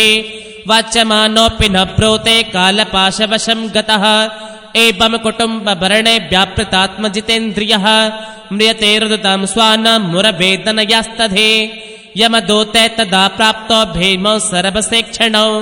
स दृष्ट्वा त्रयहृदया सकृन्मूत्रं विमुञ्च्यते यातना देह आवृत्या पाशरबद्ध्वा गले बलात् नयतो दीर्घमध्वानं दण्ड्यं राजभटा यथा तयोर्निर्भिन्न हृदयस्तर्जने जातवे पतुः पतिस्त्वभिर्भक्ष्यमाणा आतोग्गं स्वमनुस्मरन् क्षुद्रिट्वरेतोर्कदवानलानिलये सन्तप्यमान पतितप्तवालुके कृच्छ्रेण पृष्ठे कषया च ताडित चलत्यशक्तोऽपि निराश्रमोदके तत्र तत्र भजन्तान्तो मूर्छितः पुनरुत्थितः पथा पापीयसा नेतस्तमसा यमसादनम् योजनानां सहस्राणि नवतिं नवचाध्वनः त्रिभिर्मुहूर्तिर्द्वाभ्यां वा नेता प्राप्नोति यातनाः आदेपनं स्वगात्राणां वेष्टयित्वोल्कुमादिभिः आत्ममांसादनं क्वापि स्वकृतं परतोऽपि वा जीवतश्चान्त्राभ्युधार स्वदृग्येधियमासदनै सर्पवृश्चिकदंशाद्यर्दशद्भिश्चात्मवैशसम् कृन्तनं चावयवसो गजादिभ्योऽभिदापनं पातनं गिरिशृङ्गेभ्यो रोधनं चाम्बुकर्तयो यास्तां मिस्रान् दतां मिस्रारौरवाद्या यातनाः भुङ्क्ते नरो वा नारी वा मिथ्या सङ्गेन निर्मिताः अत्रैव नरकस्वर्ग इति माता प्रचक्षते या यातना विनारक्यस्ता इहाप्युल्पलक्षिता एवं कुटुम्बं बिभ्राण उदम्बर एव वा विसृज्येहो भयं प्रेत्या भुङ्क्ते तत्फलमीदृशम् एका प्रपत्ये ध्वन्तं हित्वेदं स्वकलेवरम् कुशलेतरपाथेय भूतद्रोहेण यद्भृतं दैवेन साधितं तस्य शमलं निरये पुमान् भुङ्क्ते कुटुम्बपोषस्य हृतवित्त इवातुरः केवलेन यधर्मेण कुटुम्बभरणोत्सुकः याते जीवोन्धता मिश्रं चरमं तमसः पदम् अधस्तान्नरलोकस्य यावतिर्यातनादयः क्रमशः समनुक्रम्य पुनरत्राव्रजेच्छुचिः इति श्रीमद्भागवते महापुराणे पारमहंस्यां संहितायां तृतीयस्कन्धे कापिलेयोपाख्याने कर्मविपाको नाम 30ोऽध्यायः। अथ 31ोऽध्यायः। मनुष्य योनि को प्राप्त हुए जीव की गति का वर्णन। श्री भगवानुवाच कर्मणा देवनेत्रेण जन्तुर्देहोपपत्तये स्त्रिया प्रविष्ट उदरं पुंसो रेतकणाश्रयः कललं त्वेकरात्रेण पञ्चरात्रेण बुद्बुदं दशाहेन तु करकुन्धा पेषण्ड्यं वा ततः परं मासेन तिशिरोद्वाभ्यां बह्वङ्ग्रङ्गविग्रहः न खलु मास्ति चर्माणे लिङ्गछिद्रोद्भवस्त्रिभिः चतुर्भिर्धातव सप्त पञ्चभिश्चोत्तरोद्भवः षड्भिर्जरायुणां वेता कुक्षो भ्राम्यति दक्षिणे मातुर्जग्धन्नपानाद्ये रेधद्धातुरसम्मते शेते विण्मूत्रयो गर्ते स जन्तुर्जन्तु सम्भवे कृमिभेक्षत सर्वाङ्ग सौकुमार्यास्पते क्षणम् मूर्छामाप्नोत्युरुक्लेश तत्र त्यक्षुदितेर्मुहुः कटुतीक्ष्णोष्णलवण रुक्षाम्लादिभिरुल्बणै मातृभुक्तेरुपस्पृष्ट सर्वाङ्गोत्थितवेदनः उल्बेन संवृतस्तस्मिन् नन्त्रश्च बहिरावृत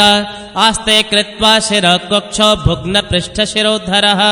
अकल्पस्वाङ्गचेष्टायां शुकन्त इव पञ्जरे तत्र लब्धस्मृतिर्दैवात् कर्म जन्मशतोद्भवम् स्मरन् दीर्घमनुच्छ्वासं शर्म किं नाम विन्दते आरभ्य सप्तमान् मासान् लब्धबोधोऽपि वेपितः नैकस्त्रास्ते सूतिवातिर्विष्टा भूरिव सोदरः नाथमान्नरशिर्भेत सप्तभद्रे कृताञ्जलिः स्तुवेत तं विक्लवया वाचा येनोदरेऽर्पितः जन्तुरुवाच तस्योपसन्नमवितुं जगदिच्छयात नानातनोर्भुवि चलश्चरणारविन्दम् सोऽहं व्रजामि शरणं युक्तो भयो मे येनेदृशे गतिरदर्श सतोऽनुरूपा यस्तत्प्रबद्ध इव कर्मभिरावृतात्मा भूतेन्द्रियाशयमये मवलम्ब्य मायाम् आस्ते विशुद्धमविकारमखण्डबोध मातप्तमानि हृदये वसितं नमामि यः पञ्चभूतरचिते रहितः शरीरे छन्नो यथेन्द्रियगुणार्थचिदात्मकोऽहम् तेनाविकुण्ठमहिमानं ऋषिं तमेनं वन्दे परं प्रकृतिपूरुषयोपुमांसम् यन्माययोर्गुणकर्मनिबन्धनेऽस्मिन् सांसारिके पतिचरंस्तदभिश्रमेण नष्टस्मृते पुनरयं प्रवृणेत लोकम् युक्त्या कया महदुग्रहमन्तरेण ज्ञानं यतेतत् दददात् कथमस्तदेव त्रैकालिकं स्थिरचरेष्वनुवर्तितांशः तं जीवकर्मपदवीमनुवर्तमाना तापत्रयोपशमनाय वयं भजेम देयन्यदेहविवरे जठराग्निना सृग् विणमुत्रकूपपतितो भृशतप्तदेहः इच्छन्नितो विवसितुं गणयन् स्वमासान् निर्वास्यते कृपणधिर्भगवन् कदानौ येनेदृशिं गतिमसौ दशमास्य ईशा सङ्ग्राहिता पुरुदयेन भवादृशेन स्वेनैव तुष्यतु कृतेन सदेन नाथ को नाम तत्प्रतिविनञ्जलिमस्य कुर्यात् पश्यत्ययं धिषणया ननु सप्तभद्रे शारीरिके दमशरीर्यपरस्वदेहे यसृष्टया समतमहं पुरुषं पुराणं पश्ये बहिर्हृदि चैत्यमिव प्रतीतम्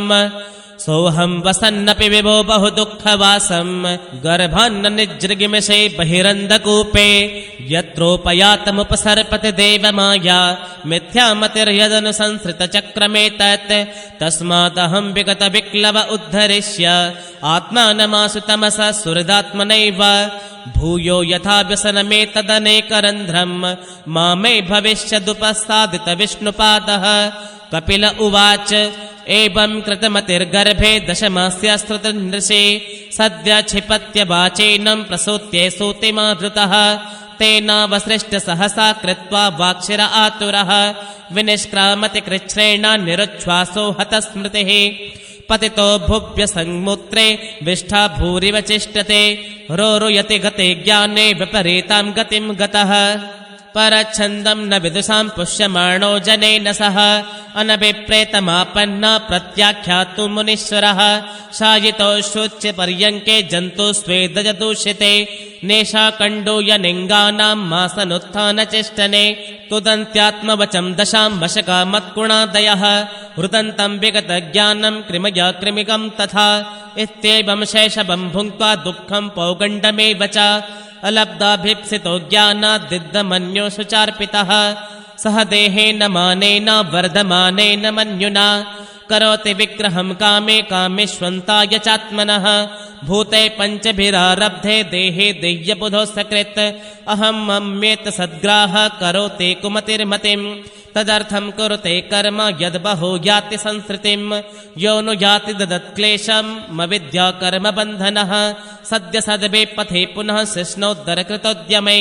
आस्थितो रमते जन्तुस्तमो विशति पूर्ववत् सत्यं शौचं दया मौनं बुद्धिश्रीर्हीर्यशक्षमा शमो दमो भगश्चेति यत्सङ्गाद्याति संक्षयम् तेष्वाशन्तेषु मूढेषु खण्डितात्मस्वसाधुषु सङ्गं न कुर्याच्छोषेषु योषिता क्रीडमृगेषु च न तथास्य भवेन् मोहो बन्धश्चान्यप्रसङ्गतः योषित सङ्गाद्यथा पुंसो यथा तत्सङ्गति सङ्गतः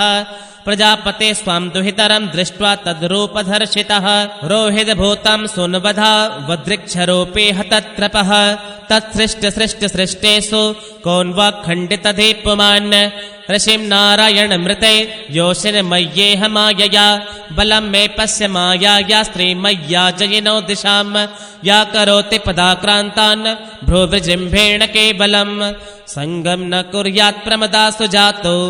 योगस्य पारं परमारुरुक्षः मत्सेवया प्रतिलब्धात्मलाभो वदन्ति या निरयद्वारमस्य योपयाति शनिर्माया योषिद्देव विनिर्मिता तामीक्षेतात्मनो मृत्युं तृणे कूपमिवावृतं या मन्यते पतिं मोहान् मन्माया मृषभायतीं स्त्रीत्वं स्त्रीसङ्गत प्राप्तो वित्तापत्यगृहप्रदं तामात्मनो विजानीयात् पत्यपत्यगृहात्मकं दैवोपसादितं मृत्युं मृगयोर्गायिनं यथा देहेन जैवभूतेन लोकाल्लोकमनुव्रजन् भुञ्जान एव कर्माणि करोत्यविरतं पुमान् जीवो ह्यस्यानुग्गो देहो भूतेन्द्रियमनोमयः तन्निरोधस्य मरणमाविर्भावस्तु सम्भवः द्रव्योपलब्धिस्थानस्य द्रव्येच्छायोग्यता तदा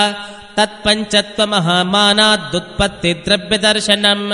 यथा क्षणो द्रव्यवयवदर्शनायोग्यता यदा तदेव चक्षुषो द्रष्टुर्दृष्टत्वायोग्यतानयोः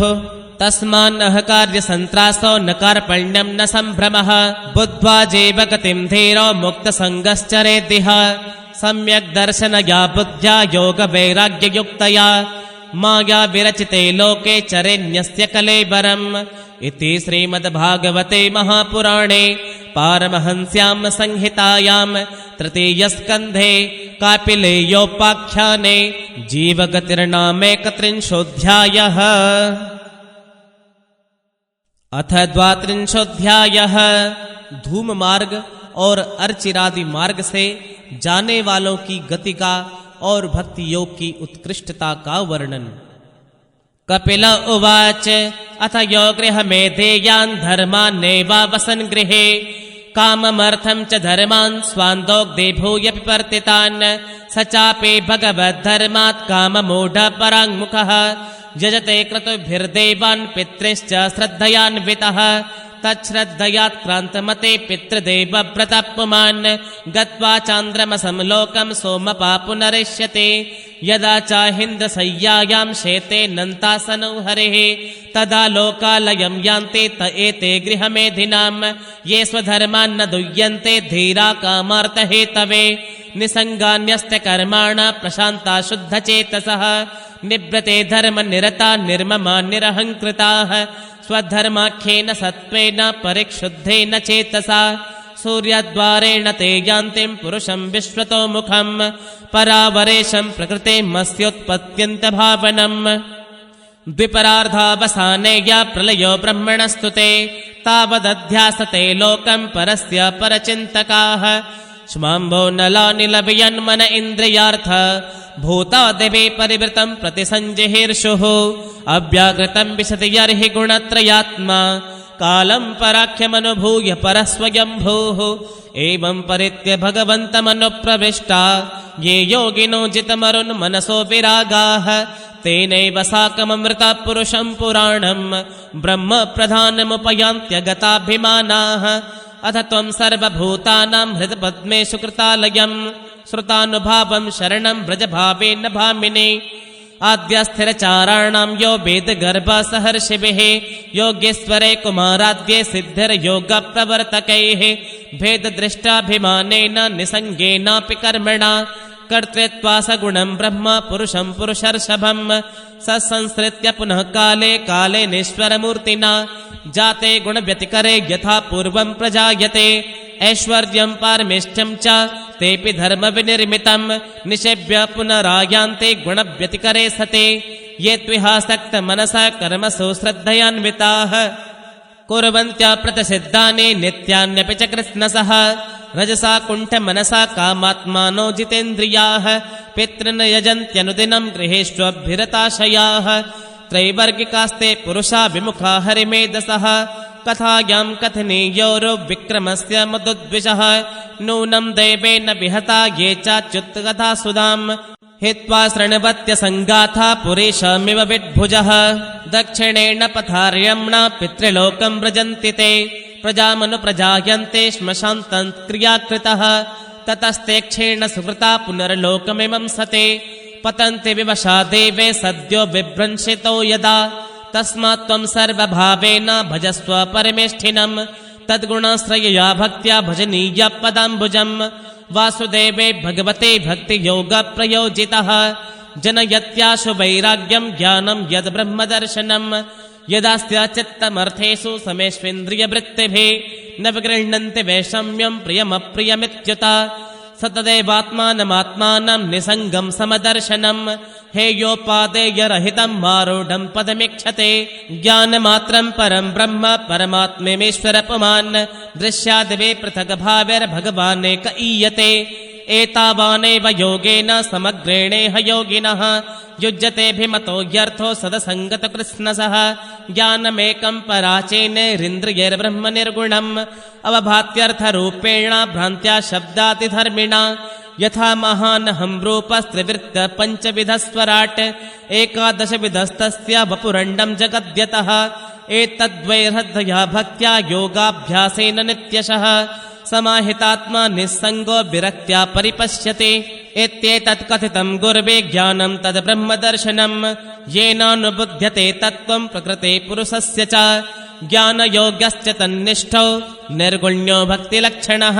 द्वयोरप्येक एवार्थो भगवच्छब्दलक्षणः यथेन्द्रिये पृथग्द्वारैरर्थो बहुगुणाश्रयः एको नानेयते तद्वत् भगवान् शास्त्रवर्त्मभिः क्रियया कर्तुभिर्दाने तपस्वाध्यायमर्शनैः आत्मेन्द्रियजयेज्ञापे सन्न्यासेन च कर्मणाम् योगेन विविधाङ्गेन भक्तियोगेन चैव हि धर्मेणोभयचिह्नेन यप्रवृत्तिनिवृत्तिमान् आत्मतत्त्वात्मबोधेन वैराग्येण दृढेन च ईयते भगवानेभिः सगुणो निर्गुणस्त्वदृक् प्रावोचं भक्तियोगस्य स्वरूपं ते चतुर्विधम् कालस्य चाव्यक्तगतिर्यो अन्तर्धावति जन्तुषु जीवस्य संसृतिर्बह्वेद्रविद्या कर्म निर्मिताः या स्वङ्गं प्रविशन्नात्मा न वेद गतिमात्मनः नेतत् खलायोपदिशेन्नावितीनाय कर्हिचित् न स्तब्धाय न भिन्नाय नैव धर्मध्वजाय च न लोलुपायोपदिशेन्न गृहारूढचेतसे न भक्ताय च मे जातो न मद्भक्तद्विषामपि श्रद्दधानाय भक्ताय विनीताय न सूयवे भूतेषु कृतमेत्राय शुश्रूषाभिरताय च बहिर्जातविरागाय शान्तचित्ताय दीयताम् निर्मत्सराय शुचिः यस्याहं प्रेयसां प्रियः य इदं शृणुयादम्ब श्रद्धया पुरुषस्य कृत् यो वाभिधत्ते मच्चित्त स ह्येति पदवीं च मे इति श्रीमद्भागवते महापुराणे पारमहंस्यां संहितायां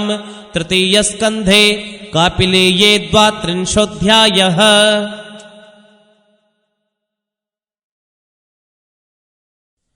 अथ 33 देवहूति को तत्वज्ञान एवं मोक्ष की प्राप्ति। मैत्रेय उवाच एवं निशम्य कपिलस्य वचो जनित्रे साकर्दमस्य दहिताखिल देवहूतिः विस्रस्तमोहपटलातमभिप्रणम्य तुष्टावतत्त्वविषयाङ्कितसिद्धिभूमिं देवहूतिरुवाच अथाप्यजोऽन्तः सलिलेशयानं भूतेन्द्रियार्थात्ममयं वपुस्ते गुणप्रवाहं सदशेषबीजं दद्यो स्वयं यज्जठराब्जजातः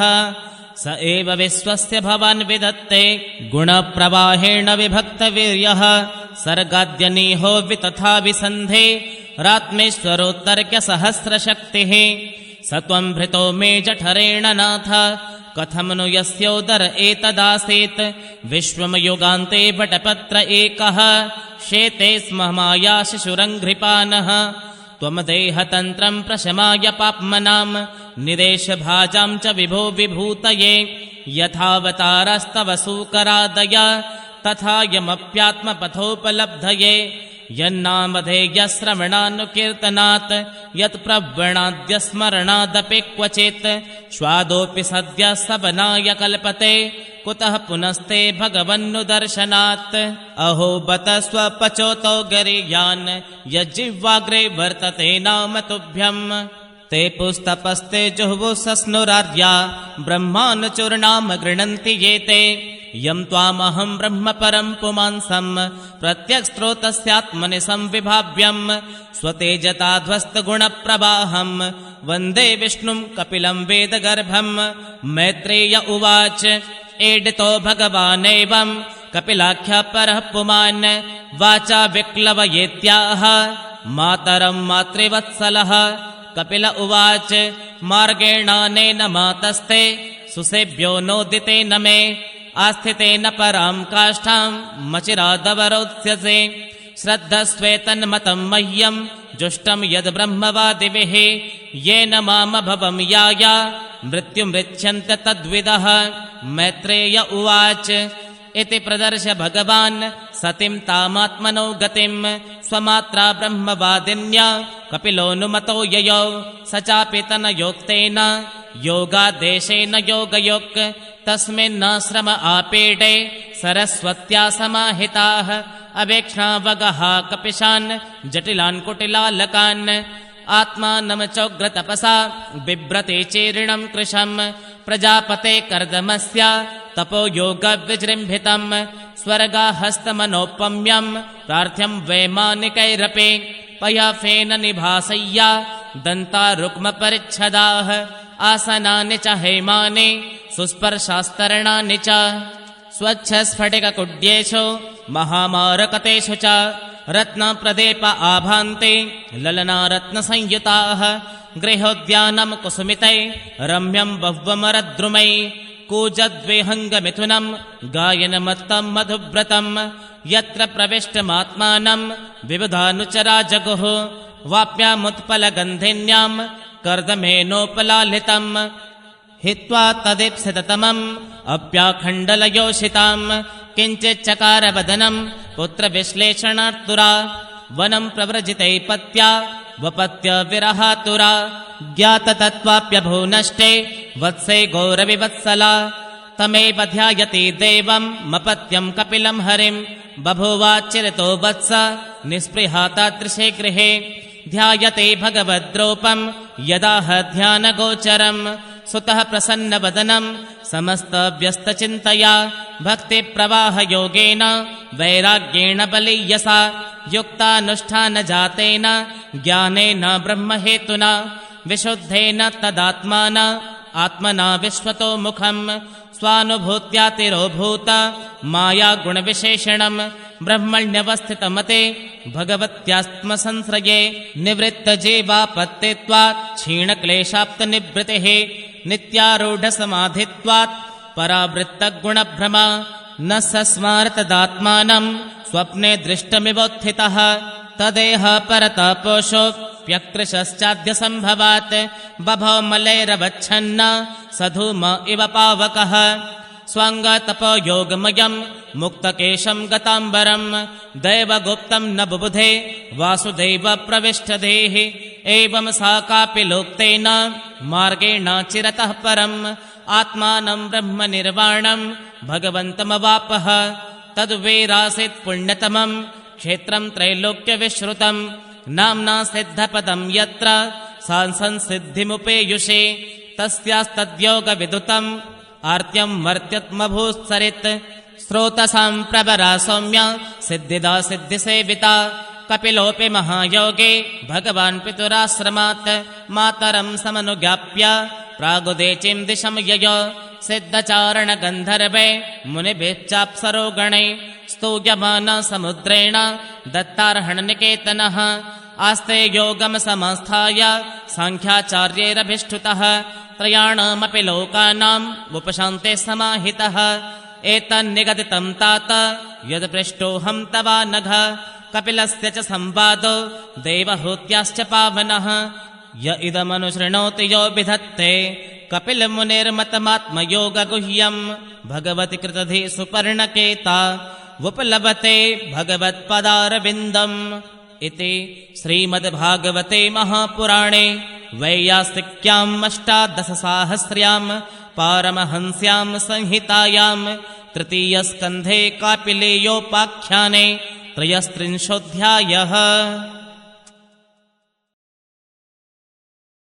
ॐ नमो भगवते वासुदेवाय।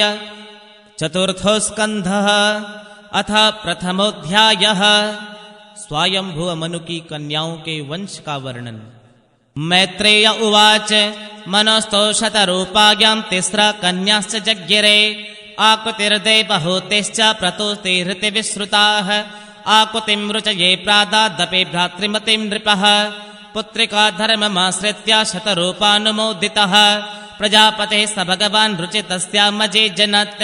मिथुनं ब्रह्मवर्चस्वे परमेण समाधिना यस्तयो पुरुषः साक्षात् विष्णुर्यज्ञस्वरूपधृक् या स्त्री सा दक्षिणाभूते रंशभूतानपायिनी आनिन्ये स्वगृहं पुत्र्या पुत्रं विततरोचिषम् स्वायंभुवो मुदा युक्तो रुचिर्जग्राह दक्षिणाम् तां कामयानां भगवानुवाह युजसां पतिः तुष्टायां तोषमापन्नो जनयद्वादशात्मजान् तोषः प्रतोष सन्तोषो भद्रा शाण्डिस्त्रिडत्वते इद्मा कविर्विभुस्वन्ना सुदेवो रोचनो द्विषट् तुषिता नाम ते देवा आसन् स्वायंभुवान्तरे मरीचिर्मिश्रा ऋषयो राज्ञः सुरगणेश्वरः प्रियव्रतोत्तानपादो मनुपुत्रो महोजसो तत्पुत्रपौत्रनप्तॄणां मनुवृत्तं तदन्तरम् देवहूतिमदात्ताता कर्दमायात्मजां मनुः तत्सम्बन्धे श्रुतप्राप्यं भवता गदतो मम दक्षाय ब्रह्मपुत्राय प्रसूतिं भगवान् मनुः प्रायच्छद्य कृतसर्गस्त्रिलोक्यां विततो महान् या कर्दमसुता प्रोक्ता नवब्रह्मर्षिपत्नयः तासां प्रसूति प्रसवं प्रोच्यमानं निबोध मे पत्नीं मरीचिस्तु कला शुशुवे कर्दमात्मजा कश्यपं पूर्णिमानं च ययोरापूरितं जगत् पूर्णिमासोत विरजं विश्वगं च परन्तप देवकुल्यं हरे पादा शौचाद्या भूत्सरिद्दिवः अत्रे पत्न्यनसूयात्रिं जज्ञे सुयसा सुतान् दत्तं दुर्वास समसोमं महात्ममेष ब्रह्मसम्भवान् विदुर उवाच अत्रिर्गृहे सुरश्रेष्ठा स्थित्युपत्यन्त हेतवः किञ्चित् चिकीर्षवो जाता एतदाख्याहि मे गुरो मैत्रेय उवाच ब्रह्मणा नोदिता सृष्टा वत्रे ब्रह्मविदाम्बरः सह पत्न्या यया वृक्षं कुलाद्रिं तपसि स्थितः तस्मिन् प्रसूनस्तबका पलाशाशोककानने वार्भे स्रवद्भिरुद्घुष्टे निर्विन्ध्याया समन्ततः प्राणायामेन संयम्य मनोवर्षशतं मुनिः अतिष्ठदेकपादेन निर्द्वन्द्वो निलभोजनः शरणं तं प्रपद्येऽहं य एव जगदीश्वरः प्रजामात्मा समं मह्यं प्रयच्छत्विति चिन्तयन् तप्यमानं त्रिभुवनं प्राणायामेदसाग्निना निर्गतेन मुनिर्मूर्ध्ना समीक्षा प्रभवस्त्रयः अप्सरो मुनिगन्धर्वा सिद्धविद्याधरो रगैः वितायमान यशसस्तदाश्रमवतं ययुः तत्प्रादुर्भावसंयोग विद्योतितमनाग् मुनिः उत्तिष्ठनेकपादेन ददर्श विबुदर्शभान् प्रणम्य दण्डवद्भूमा भूपतस्थिर्हणाञ्जलिः वृषहंससुपर्णस्थान् स्वे स्वेच्छिन्निश्चिह्नितान् कृपावलोकेन हसत्वदनेनोपलम्बिताम् तद्रोचिषा प्रतिहते निमील्य मुनिरक्षिणे चेतस्तप्रवणं युञ्जन्नस्तावेत् संहताञ्जलिः श्लक्षणा सूक्तया वाचा सर्वलोकगरीयसः अत्रिरुवाच विश्वोद्भवस्थितिलयेषु विभज्यमाने मायागुणैरनुयुगं विगृहीतदेहाः ते ब्रह्मविष्णुगिरिशा प्रणतोऽस्म्यहं वा तेभ्यः क एव भवतां म इहोपहूतः एको मयेह भगवान् विबुधप्रधाने चिकित्कृता प्रजननाय कथं नु यूयम् अत्रागतास्तनुभृतां मनसोऽपि दूरात् ब्रूत प्रसीदतमहानिह विस्मयो मे मैत्रेय उवाच इति तस्य वच श्रुत्वा त्रयस्ते विबुदर्शभाः प्रत्याहुश्लक्षणया वाचा प्रहस्यातं ऋषिं प्रभो देवा ऊचुः यथा कृतस्ते सङ्कल्पो भाव्यं तेनैव नान्यथा तत्सङ्कल्पस्य ते ब्रह्मन् यद्वै ध्यायति ते वयम् अथास्मदंशभूतास्ते आत्मजालोकविश्रुताः भवितारुङ्गभद्रं ते विस्रपस्यन्ति च ते यशः एवं कामवरं दत्त्वा प्रतिजग्मुः सुरेश्वराः सभाजितास्तयो सम्यक् दम्पत्योर्मिषतोस्ततः सोमो भूद्ब्रह्मणुंशेन दत्तो विष्णुस्तु योगवित्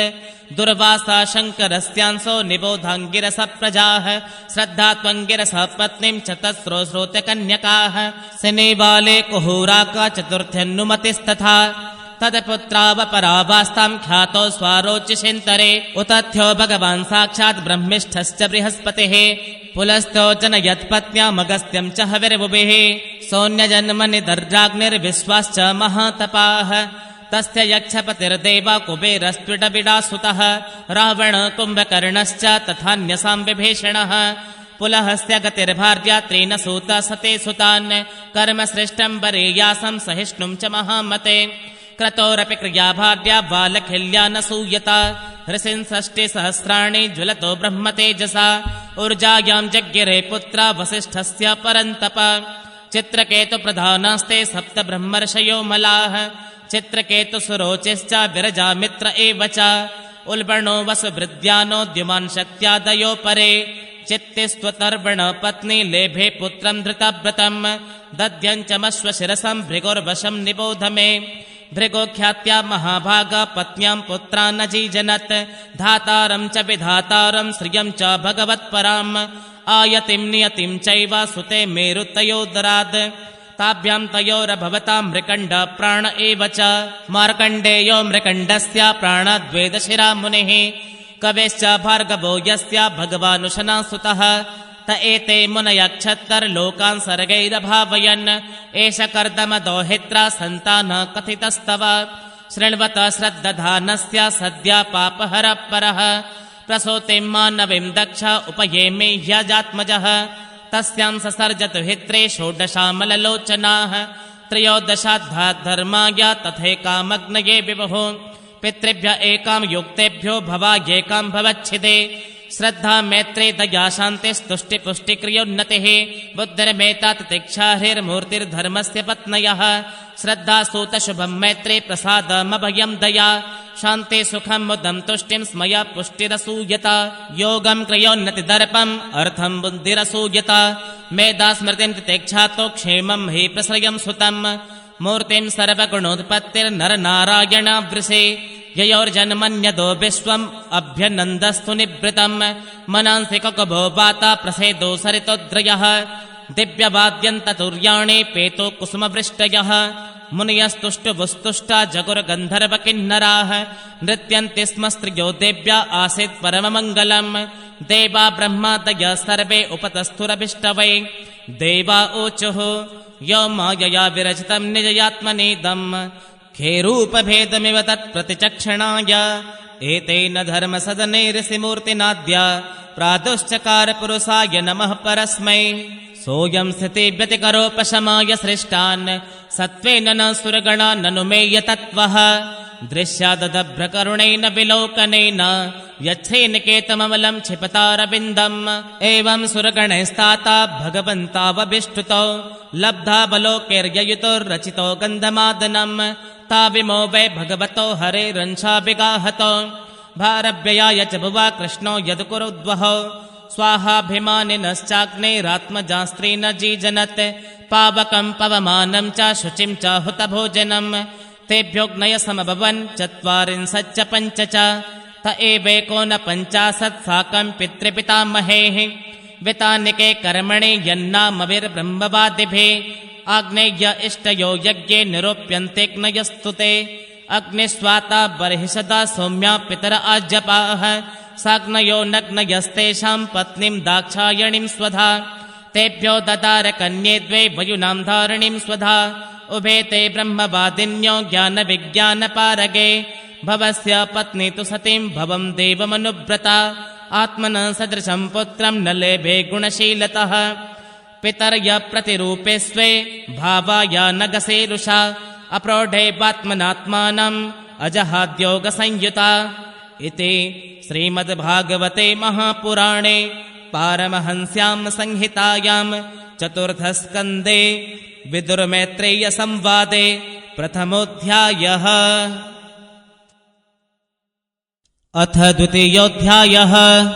भगवान शिव और दक्ष प्रजापति का मनोमालिन्य। विदुर उवाच भवेशेल्लवतां श्रेष्ठे दक्षो दुहितृवत्सलः विद्वेषमकरोत्कस्मात् दनादृत्यात्मजां सतीम् कस्तं चराचर गुरुं निर्वैरं शान्तविग्रहम् आत्मा रामं कथं द्वेष्टि जगतो दैवतं महत् एतदाख्याय मे ब्रह्मन् जामातु श्वशुरस्य च विद्वेषस्तु यतः प्राणस्तत्यज्ये दुस्त्यजान् सति मैत्रेय उवाच पुरा विश्वसृजां सत्रे समेता परमर्षयः तथा मरगणा सर्वे सानुगा मुनयोग्नयः तत्र प्रविष्टं ऋषयो दृष्टा कर्मिव रोचिसा भ्राजमानं वितिमिरं कुर्वन्तं तन्महत्सदः उदतिष्ठत् सदस्यास्ते स्वदिष्णेभ्यः सहाग्नयः हृते विरिञ्च शर्वं च तद्भासा क्षिप्तते तसः सदसस्पतिभिर्दक्षो भगवान् साधो सत्कृतः अजं लोकगुरुं नत्वा निशसादत्तदाज्ञया प्राङ्निषण्णं मृडं दृष्ट्वा नामृस्यस्तदनादृतः उवाच वामं चक्षुर्भ्यामवेक्ष्य दहन्निव श्रूयतां ब्रह्मर्षयो मे सह देवा सहाग्नयः साधूनां ब्रवतो वृत्तं नाज्ञानान्न च मत्सरात् अयं तु लोकपालानां यशोग्नो निरपत्रपः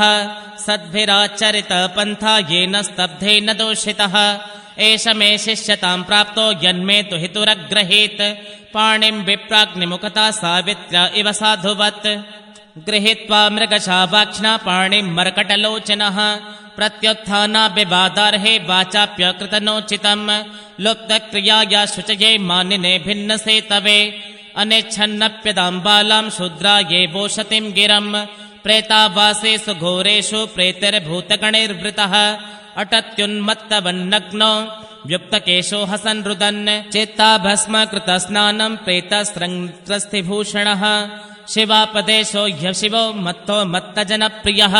पतेः प्रमतभूतानां तमो मात्रात्मकात्मनां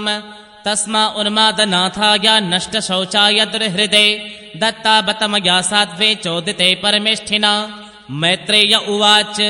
विनिन्द्यैवं स गिरिशम् अप्रतीपमवस्थितं दक्षोत्थाय उपस्पृश्य क्रुद्धः शप्तुं प्रचक्रमे अयं तु देवयजन इन्द्रोपेन्द्रादिभिर्भवः सह भागं न लभतां देवीर्देवगणाधमः निषिध्यमानः स सदस्य मुख्ये दक्षो गिरित्राय विसृज्य शापं तस्माद्विनिष्क्रम्य विवृद्धमन्यो जगाम कौरव्य निजं निकेतनं विज्ञाय शापं गिरिशानुगाग्रणे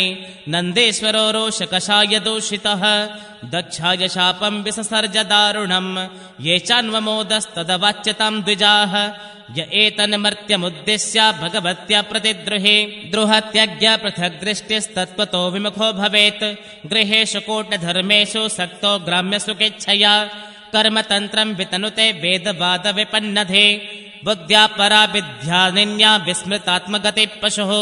स्त्रीकाम स्वस्तुतितरां दक्षो बस्तमुखोच्चिरात्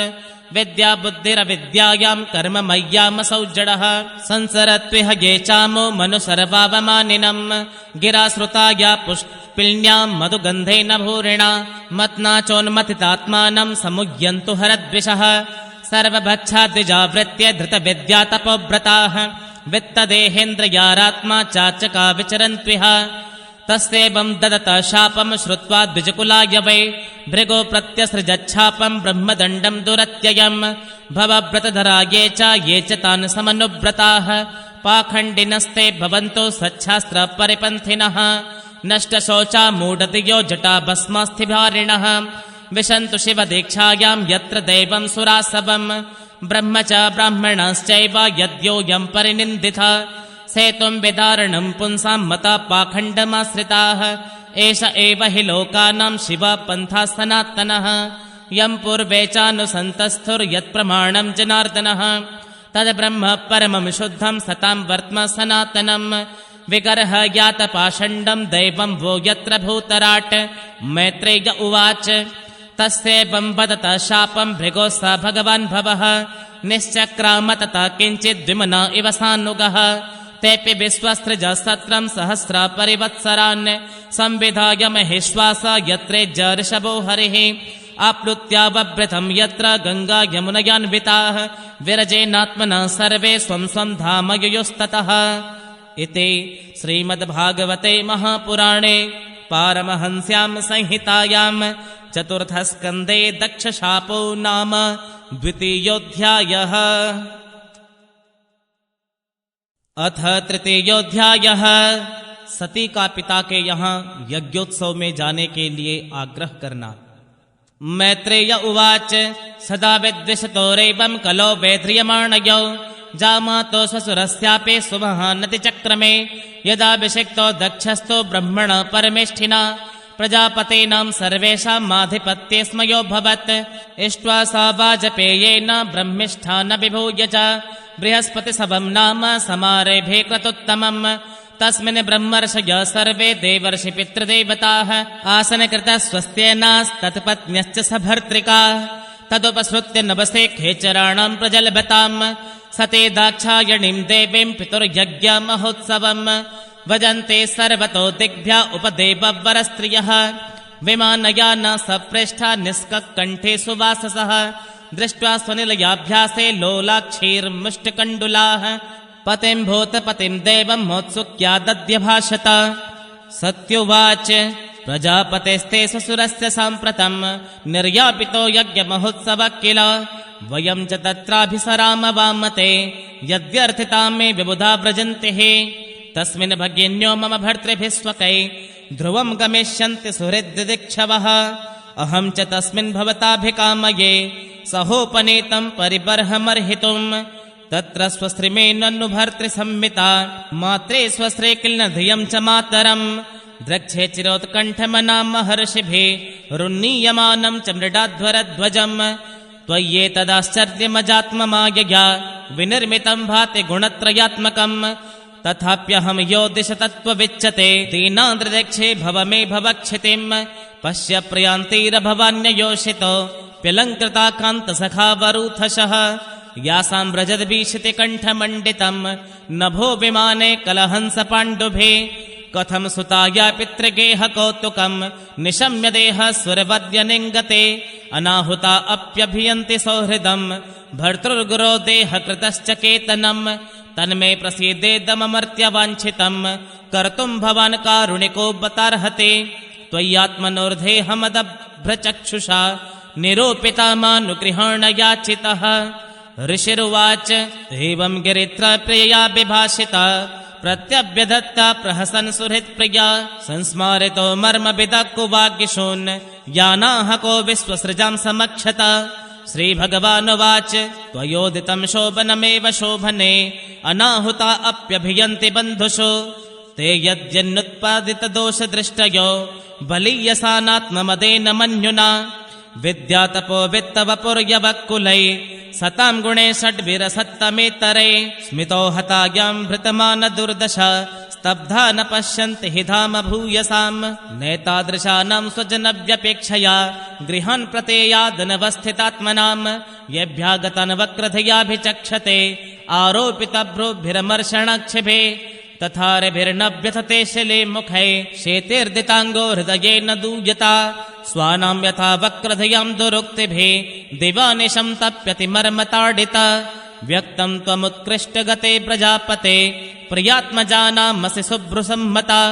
अथापि मानं न पितो प्रपश्यते मदाश्रयात् का परितप्यते यतः पापच्यमानेन हृदा तुरेन्द्रिय समृद्धे पौरुषबुद्धिसाक्षिणाम् अकल्प एषा मदिरोढुमञ्जसा पदं परं द्वेष्टि यथा सुरा हरिम् प्रत्युद्गम प्रस्रयणाभिवादनम् विधीयते साधुमितः सुमध्यमे प्राज्ञे परस्मै पुरुषाय चेतसा गुहाशयायेव न देहमानिने सत्त्वं विशुद्धं वसुदेव शब्दितम् यदीयते तत्रपमानपावृत सत्त्वे च तस्मिन् भगवान् वासुदेवो यदोक्षजो मे नमसा विधीयते तत्ते निरीक्षो न पितापि देहकृत् दक्षो मम द्विट्तदनुव्रताश्च ये यो विश्वसृग्यज्ञगतं वरोरुमा मनागसं दुर्वचसा करोतिरा यदि व्रजेष्यस्य तिहाय मद्वचो भद्रं भवत्या न ततो भविष्यति सम्भावितस्य स्वजनात्परा भवो यदा स सद्यो मरणाय कल्पते इति श्रीमद्भागवते महापुराणे पारमहंस्यां संहितायां चतुर्थस्कन्धे उमारुद्रसंवादे तृतीयोऽध्यायः। अथ चतुर्थोऽध्यायः सती का अग्निप्रवेश। मैत्रेय उवाच